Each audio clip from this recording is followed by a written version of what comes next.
大家好，今天一起学习南怀瑾先生教你不失眠的窍门，告诉你失眠的道理。道家有个办法，不管老年、中年或是少年，失眠时把身体圈起来睡，变成婴儿状态，两个脚缩拢来，两手也抱起来，容易睡着。这是勉强使兴盛的气交，交就是连起来接上电了，这样可以睡着。一个人太多思虑的话上火，一个人太用脑筋的话胃出毛病。思想影响了心脏，心属火，所以上火。胃是土，火太多后援不济，消耗了土，所以胃出毛病。这也是西方医学承认的原理。太劳累了，肾亏而造成心肾不交的状况，就是心的活动能力与肾的活动能力都在衰竭，而不能互通联系，发生中断现象，这就是心肾不交。年纪大了，多忧虑，体力差，就容易变成心肾不交的状态。心肾不交就会失眠。看见那些年轻人既不会忧愁明天的事，体力又充沛之极，心肾常交，自然就贪睡了。年轻人多愁善感，当然也会造成心肾不交。心肾不交要用扛水来解，才能达到水火既济的状态。那么什么又是扛水呢？如果能将思想及精神放在绝对安静与平稳的状态，就是扛水发生的意思。这是道家的理论，摘自道家密宗与东方神秘学。其寐也焚交，其觉也行开。寐是睡觉，许多老年人睡不着。中国医学养生的道理，老年人睡不着是因为水火不相济。水火为什么不相济？因为心肾不交，心火那个思想情绪的火不能沉下来，肾水不能上升。肾水就是荷尔蒙以及维生素等不够的话，肾水不能上升，造成心肾不交，就睡不着了。养生之道，先要培养脾胃，把心神宁定，自然就睡着了。所以老年人爱睡觉的是长寿之象。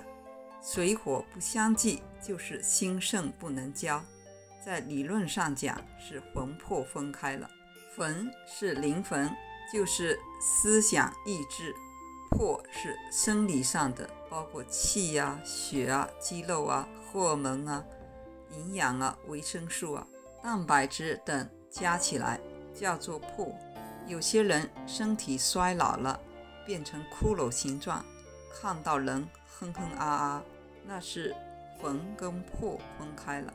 年轻的时候，魂魄两个是在一起的，所以中国人讲生命的道理，认为睡着时魂没有离开身体，还在身上，归到某部分，魂归到后脑就做梦，魂到了前脑就醒了。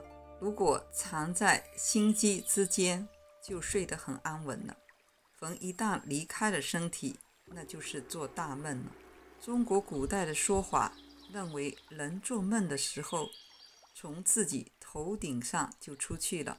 所谓焚交，就是魂跟气交，气就是魄，所以我们叫气魄。其寐也焚交，真正睡着了，神气两相交，所以第二天精神饱满。没有睡好的话，神气没有交够，那样就不行了。其觉也行开，睡醒了像花一样，神跟气都充沛了，因为它两个相交了一夜，睡够了，咚起来了，充满了气与神，花一样张开了。大枝咸咸，小枝尖尖，大言炎炎，小言张张。其寐也焚交，其觉也行开。前两句讲智慧的境界、知识的境界，中两句讲说话的境界，后两句讲睡着了及醒了的境界。这6句话好像不相干，现在说明你就懂了。6句话其实都相关的。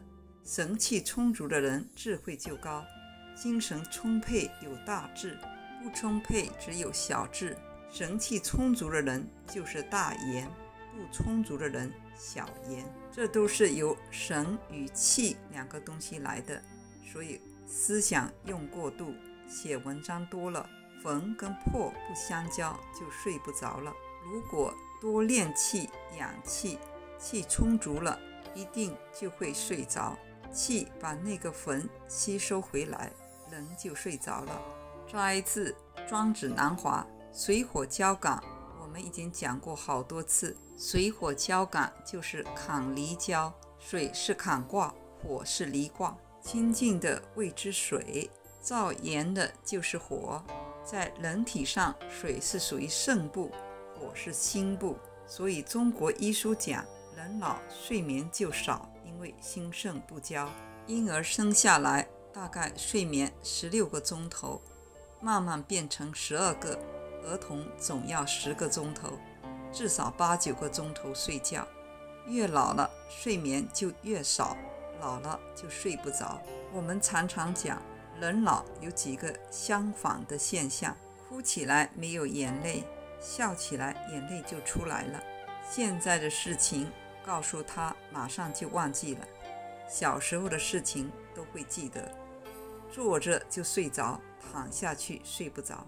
人老了，很多古怪的事情都是相反的。医学的道理，心肾不交就是水火不交了。我们人体的水火2气在身体健康时，火在下，水在上，头脑是冷静的。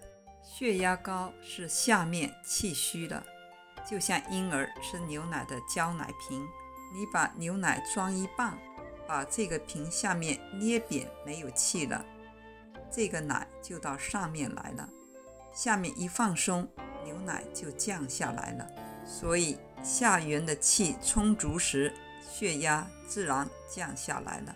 所以这个水火交感是火在下时阳气充足，上面头脑才清净。这一段是修炼还丹的现象，换句话就是本身的坎离交构。这2个名称我们都不厌其烦反复再讲，怕诸位不大熟悉。坎卦在身体上是肾，肾是水；离卦是心，心也包括脑筋的思想，脑下垂体。坎卦不只是2个腰子，还包括前面的青春线、肾上腺、性腺，在男性包括精子部分，女性也一样，这都属于坎卦的肾。所谓心肾相交，就是上下相交，这个我们也讲过。年老中气虚了，所以睡眠不好，因为心肾不交，也就是水火不交，也叫坎离不交。中药有许多调整方子，像小黄丹啊，什么归路2仙胶，都是滋阴补肾、降心火的作用。坎离交构就是这样，人能够天天坎离交，精神水火相交。换句话说，神跟气2个凝定，就是坎离交。摘自我说参同气。如果您喜欢我的视频，愿意跟我一起来学习南老师的智慧，请点赞、关注、转发并订阅我的频道，并且打开小铃铛，就不会错过我新的视频。感谢您的观看，我们下次再见。